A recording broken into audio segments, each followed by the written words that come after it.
आजच्या कृषी क्षेत्रातील मोठ्या बातम्या, शासनाच्या घोषणा, अनुदानातील बदल, खरेदी धोरणे आणि बाजारभावांमधील हालचाल सर्व काही तुम्ही पाहणार आहात या व्हिडिओच्या माध्यमातून। आता रेल्वेतही ज्येष्ठ नागरिक आणि महिलांना सवलत मिळणार। येत्या 1 एप्रिल पासून शक्यता कोरोनात ही सुविधा थांबवण्यात आली होती। रेल्वे मंत्रालयाने दिलेल्या संकेतानुसार नवीन नियमावलीमध्ये ज्येष्ठ नागरिकांसह महिला, पुरुष, तृतीयपंथी देखील तिकीट दरावर सवलत सुरू करण्याचे संकेत आहेत। ही सवलत सरसकट नसून स्लीपर क्लास, थर्ड एसी श्रेणीसाठी मर्यादित असणार आहे। 1000वर लोकसंख्या असलेली गावे सिमेंट रस्त्यांनी जोडली जाणार। 4500 कोटींची महत्वाकांक्षी योजना 23,000 किलोमीटरचे नवीन रस्ते बांधणार। मुख्यमंत्री ग्राम सडक योजना टप्पा 3 अंतर्गत राज्याच्या ग्रामीण भागामध्ये 23,000 किलोमीटर लांबीचे रस्ते आणि पुलांचे कामे हाती घेण्यात येतील।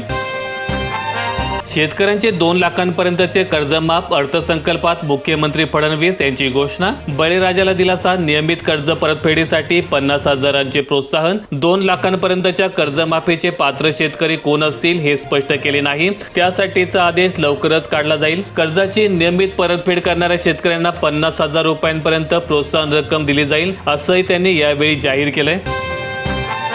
मोफत वीज योजनेस 20,000 कोटी, 2047 पर्यंत 75% स्वच्छ ऊर्जा निर्मितीचे उद्दिष्ट। मागेल त्याला सौर कृषी योजनेअंतर्गत एकूण 6,63,324 सौर कृषी पंप लावण्यात आलेत आणि या योजनेच्या अंमलबजावणीमध्ये महाराष्ट्र राज्य हे देशात प्रथम क्रमांकावर आहे। राज्यात 48 लाख कुणबी नोंदी, मराठा उपसमितीचे अध्यक्ष राधाकृष्ण विखे पाटील यांची माहिती। मुंबई येथे झालेल्या मराठा आंदोलनातील 8 पैकी 7 गुन्हे मागे घेण्यात आलेत। तसेच मराठा आरक्षण आंदोलनादरम्यान दाखल झालेल्या 161 गुन्ह्यांपैकी 71 गुन्हे मागे घेण्याची प्रक्रिया अद्याप प्रलंबित असल्याची माहिती देण्यात आली। हायटेक होणार महाराष्ट्र पोलीस, 100% डिजिटलायझेशन आणि बॉडी कॅमेऱ्याची मोठी घोषणा। एका कॉलवर वेगाने पोहोचणारे पोलीस लवकरच बॉडी ऑन कॅमेरे लावतील। पोलीस अधिकारी त्यांच्या शरीरावर कॅमेरे लावून काम करतील, ज्यामुळे महाराष्ट्र पोलिसांचे कामकाज अमेरिकेप्रमाणेच अधिक पारदर्शक राहील। घरगुती गॅस 60 रुपयांनी महागला, सर्वसामान्यांचे कंबरडे मोडले। 7 मार्चपासून नवीन दर लागू झालाय। अमेरिका आणि इस्रायलने इराणवर केलेल्या हल्ल्यादरम्यान ही वाढ करण्यात आलेली आहे। नागपूर विदर्भ ग्रोथ हब, अर्थसंकल्पात फडणवीस यांच्या घोषणांद्वारे वाटचाल। 72 कोटी रुपये उपराजधानीला, 2.61 लाख कोटींची गुंतवणूक गडचिरोलीमध्ये। रामटेकमध्ये फिल्म सिटीला मंजुरी देण्यात आली, तर पूर्व विदर्भाला स्टील कॉरिडॉर म्हणून विकसित करण्याचे ध्येय ठेवण्यात आले।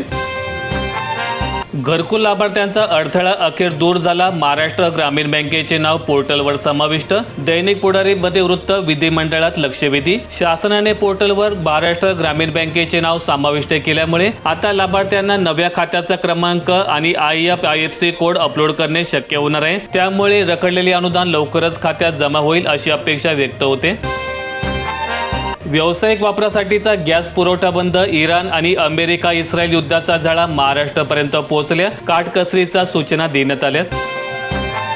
सोलापूर जिल्ह्यात 24,000 शेतकऱ्यांना कर्जमाफी मिळणार। उजनी जलसेतूला 340 तर तुळजापूर रेल्वे मार्गाला 150 कोटी। राज्याच्या अर्थसंकल्पात रेल्वे मार्गाच्या 3,295 कोटींच्या कामाला वेग। पंढरपूर विकास आराखड्यासाठी भरीव तरतूद करण्यात आली। यवतमाळ जिल्ह्यासाठी रोयोच्या कामाचे बजेट 8,000 कोटींवर पोहोचले। ग्रामपंचायतीने तयार केला 5 वर्षांच्या कामाचा कृती आराखडा। 65,354 कामे ग्राम पातळीवर सुचवण्यात आली। पुढील 5 वर्षांमध्ये 1500 दिवस ही कामे उपलब्ध होतील। मुलींना गर्भाशय मुखाचा कर्करोगकरिता प्रतिबंधक लस मोफत मिळणार। नांदेड जिल्ह्यात 8 मार्च पासून राबवली जाणार मोहीम, आरोग्य विभागाकडून तयारी पूर्ण। सिन्नर परिसरात दुष्काळ हटणार, 20,000 हेक्टर क्षेत्र सिंचनाखाली। दमणगंगा, वैतरणा आणि गोदावरी देव नदी जोडसाठी 13,497 कोटी रुपयांची तरतूद।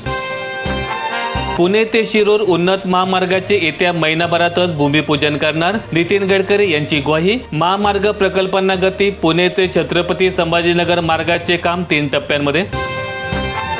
संभाजीनगर ते शिरूर द्रुतगती मार्गासाठी 14,886 कोटी रुपये। 192 किलोमीटरसाठी लवकर सुरू होणार भूसंपादन प्रक्रिया सुरू।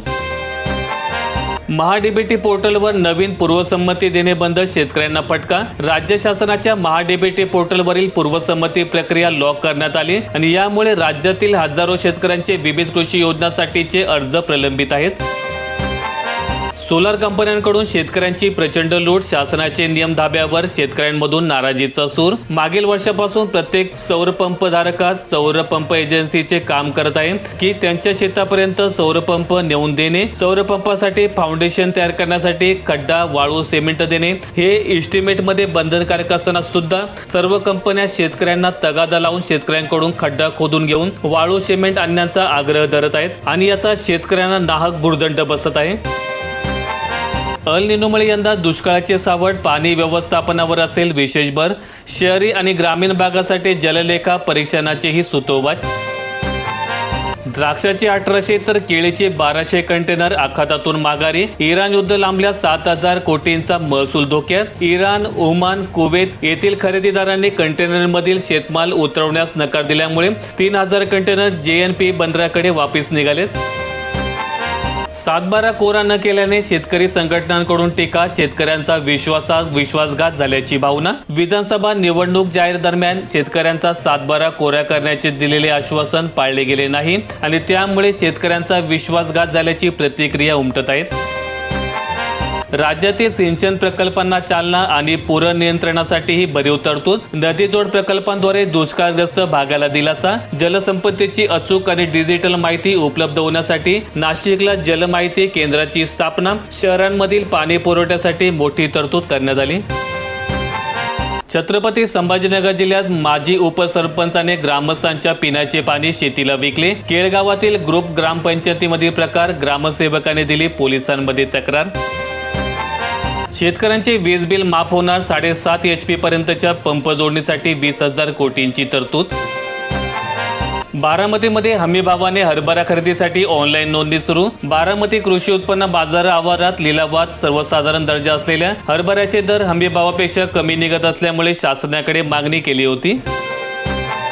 सोलापूरच्या शेतकऱ्यांना पीक विम्याची प्रतीक्षा, आमदार रणजितसिंह मोहिते पाटील यांनी विधानसभेत मुद्दा मांडला। विमा कंपन्यांनी जबाबदारीने नुकसान भरपाई द्यावी, यासाठी शासनाने ठोस भूमिका घ्यावी अशी मागणी आमदार रणजितसिंह मोहिते पाटील यांनी सभागृहात केली। लाडकी बहीण योजना सुरूच राहणार, मात्र हप्त्यात वाढ नाही, अर्थसंकल्पातून फडणवीस यांची घोषणा। राज्य विधिमंडळाच्या अर्थसंकल्पात अधिवेशनामध्ये मुख्यमंत्री देवेंद्र फडणवीस यांनी अर्थसंकल्प मांडला आणि या अर्थसंकल्पात मुख्यमंत्री माझी लाडकी बहीण योजना यापुढेही सुरू राहील असं त्यांच्याकडून जाहीर करण्यात आलं। यंदा देशात उन्हाळ्याची तीव्रता अधिक राहणार, मार्च मे दरम्यान तापमान सरासरीपेक्षा जास्त राहण्याची शक्यता, उष्णतेच्या लाटा। स्वप्न अजितदादांचे घोषणा, मुख्यमंत्र्यांची दुष्काळी शिक्का हटवणारा करा-निरा जोड प्रकल्प पूर्ण होणार। बारामती तालुक्याच्या दुष्काळी भागाचा जिरायती हा शब्द पुसून टाकण्याचा ध्यास अजितदादांनी घेतला होता। त्यांच्या अधिपत्याखालीच योजनेचा आराखडा तयार करण्यात आला होता। पावसाळ्यामध्ये नीरा नदीतून मोठ्या प्रमाणात पाणी वाहून जाते आणि ते उचलून करा नदीच्या लाभ क्षेत्रामध्ये आणण्याचे नियोजन करण्यात आले होते। व्हिडिओ आवडला असेल तर लाईक ठोका, शेअर करा आणि अशा दैनंदिन शेतकरी बातम्या अपडेट्स मिळवण्यासाठी सबस्क्राईब करून बेल आयकॉनचं बटन दाबा।